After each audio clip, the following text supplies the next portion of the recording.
everybody, what's going on? What's going on? It's your girl, Just T. I'm coming at y'all with a nice little, good little tasty recipe, y'all. Today we are going to make some steak and cheese subs. Steak and cheese subs. I've been missing them from back home in New York so bad. So I'm like, you know what? I always make them anyways. So I'm like, I'm going to just share this recipe with you guys now. You know, the Philly steak, the Philly cheese steak, the New York steak, whatever. This is just tea, steak, and cheese, all right? My way. But it's going to be good, all right? So first, in order to get this going, guys, we're going to need some type of steak. Now, I'm not sure what your preference of steak is. You can, for this recipe, I would say like a ribeye or sirloin, you know, something along those lines.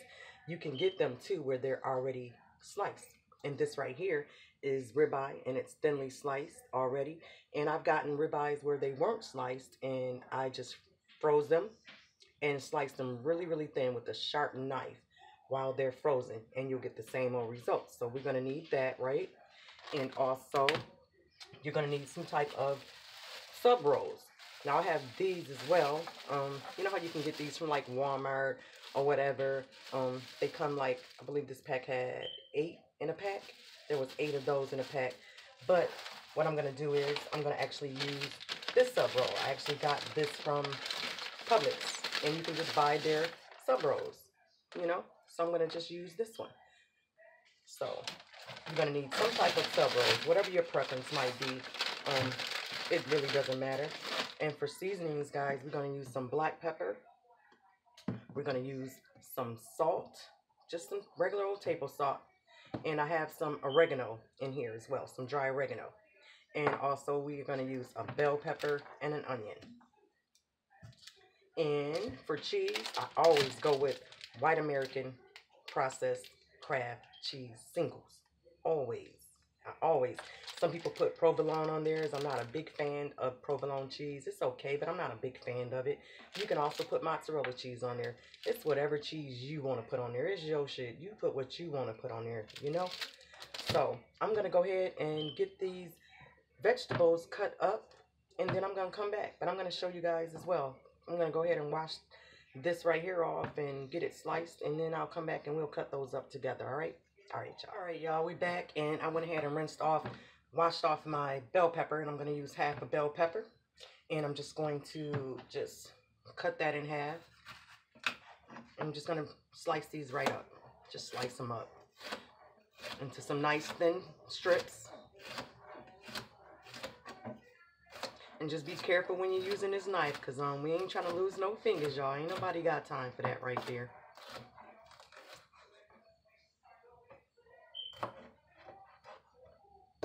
So I'm just showing you how to slice that up. I'm not going to do the whole thing on camera.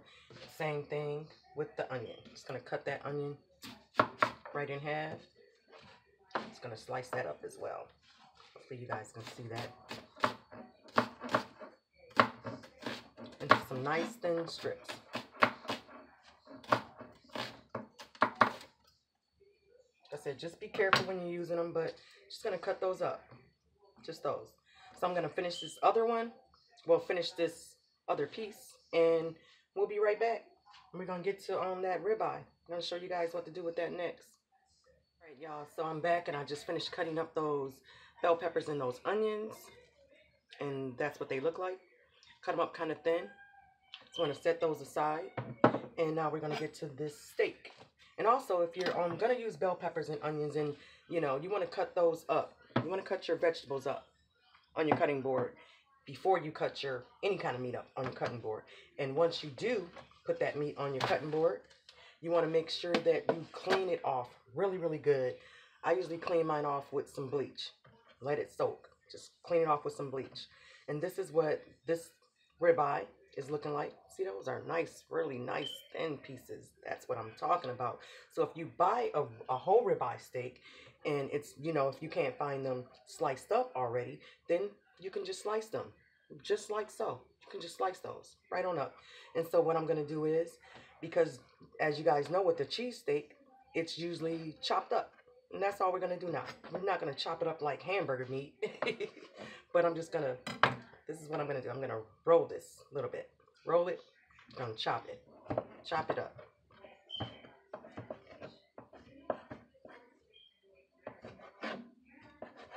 And chop it up. You need a really, really sharper knife. That's what I know. And just watch your fingers, y'all. Be careful. We are not trying to lose none of them at all. Then I'm going to just now go across this way and chop. Just want to get them broken down a little bit.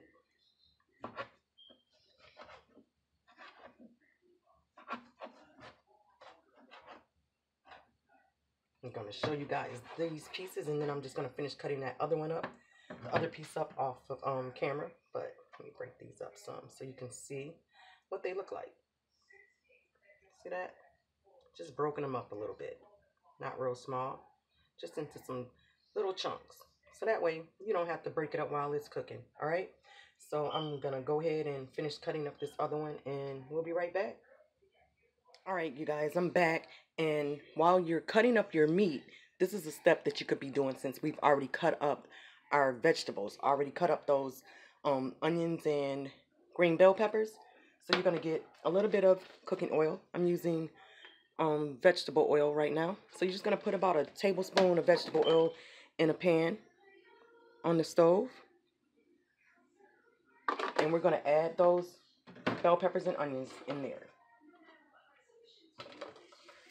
And we just want to get those all nice and cooked a little bit. We're going to let them brown some till they're almost brown, because we're going to also put in that ribeye steak. We're going to put that in here as well. So we want to let this cook a little bit, because it's not going to really take that long for the ribeye to cook.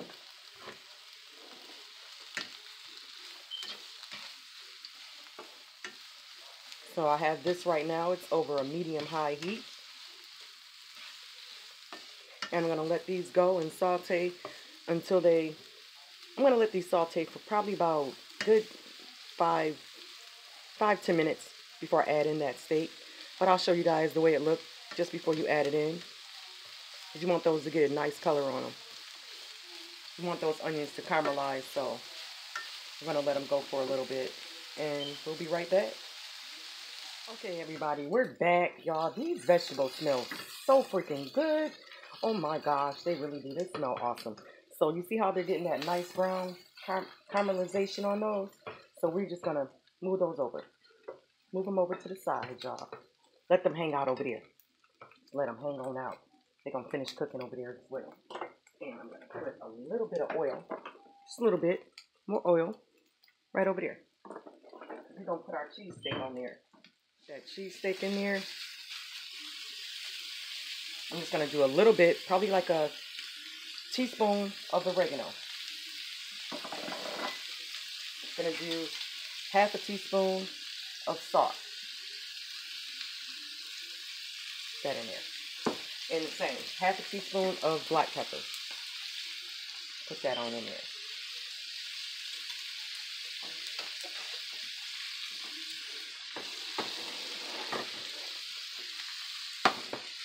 And we're going to cook this. You want to cook this meat, this ribeye, until all the pink is gone. So this meat has no more pink in it. You don't want to overcook it. And it's not going to really take that long. And once the pink is going out of it, then we're going to mix those vegetables up in there with that as well. This is really a quick and easy, and it's so good, you guys. I swear. It definitely makes me think of the cheese steak that I get back home in New York. Like, oh, I miss those so bad. But this takes me back. It does. So we're going to let this go. And once all the pink comes out, it gets cooked out of that steak, I'm going to come back and I'm going to take it from there. Everybody, we're back, and this has almost browned. You want to stay close by it when you're cooking this, because it does not take long at all for this ribeye to get done. So now I'm just going to mix everything in together. Just want to mix. Oh my God. I wish y'all could smell this. It smells so good. Oh my gosh, this is going to be awesome. So you just want to finish letting that meat just get all the pink out of there. This is going to be so good. So I'm going to let this go for about another 2 minutes, and we're going to be done. Because you don't want to overcook your meats either. You don't want to overcook it. You don't want to cook it till it's like crispy or nothing, you know. So, gonna let this go for another 2 minutes and we'll be right back. Okay guys, and I'm back and I just split that sub bun roll. Split it open. I'm gonna just put some butter in here. Just lay a little bit of butter. Because I'm about to toast this. We're gonna get this nice and brown. Just add a little bit of, actually I have margarine. This isn't butter, so, but you can add butter on there. Just trying to put some on there so it'll toast up nice. And I have another pan that I'm going to put that in. I'll show you guys in a second. Put that down and move. But you see, this right here is done. This is done. And we're going to be putting the cheese on here in a minute. Let's see if I can show you guys this sub bun. Goes. And so I have this in another pan. Just big enough to fit this in, just so I can get this toasted up. So I'm going to go ahead and toast this bun up. And then we're going to come back and we're going to get the cheese on here. And we're going to get to eating, okay? Yes. Alright guys, and we're back. And the sub bun has toasted up pretty nice. Now you can toast it up more if you want to, but that's just how I'm going to leave this one. That's how my husband likes them. So we're going to put this cheese on to this ribeye. I'm going to just lay some cheese on there. Now, we like a lot of cheese on ours, so I usually put 2 slices of white American on each cheesesteak. And we're going to just let this melt. Just going to let that melt, guys. And once that melts, I'll come back and show you. But I just laid them on there. It's not going to take that long. You can also put a cover over it, which I will probably do, is put a cover on top of it and let that cheese finish melting. And then we'll be right back. Okay, everybody, we're back and that cheese has melted on that one. Get this over here. And so I'm going to just put it on top of, put it in this roll right here. I need my big spatula for this one. I'm trying to do this while on camera too. Oh, Lord have mercy. What I'm actually about to do, because I'm not trying to make no mess, and I need both of my hands, I'm going to get it onto that sub bun, and then I'm going to show you guys, all right? I apologize for that, but ain't nobody got time to get burnt. All right, you guys, I'm back, and I got the cheese steak on the bread, y'all, and it's looking oh so good, and it smells good. My husband, this is his. He wanted some, so I cut up a couple cherry peppers. These are so good, and I can only find these back home when I go to visit in New York. So anybody know where these are in Tennessee, Clarksville? Let me know, okay? Put me on, because I only could get these when I go back home. So I usually get a couple jars of those, all right? They got to be hot cherry peppers, hot ones, not the mild ones. I found the mild ones. So I'm just going to put a couple of those on there for him as well, since he likes those on there. But there you have it, though, guys. I hope you guys enjoy this, because it's, oh my gosh, he is about to tear this up, y'all. He about to get it in. But I thank you guys for watching so much, man. I appreciate y'all. It's just tea, y'all. Hope y'all stay blessed. I'm out.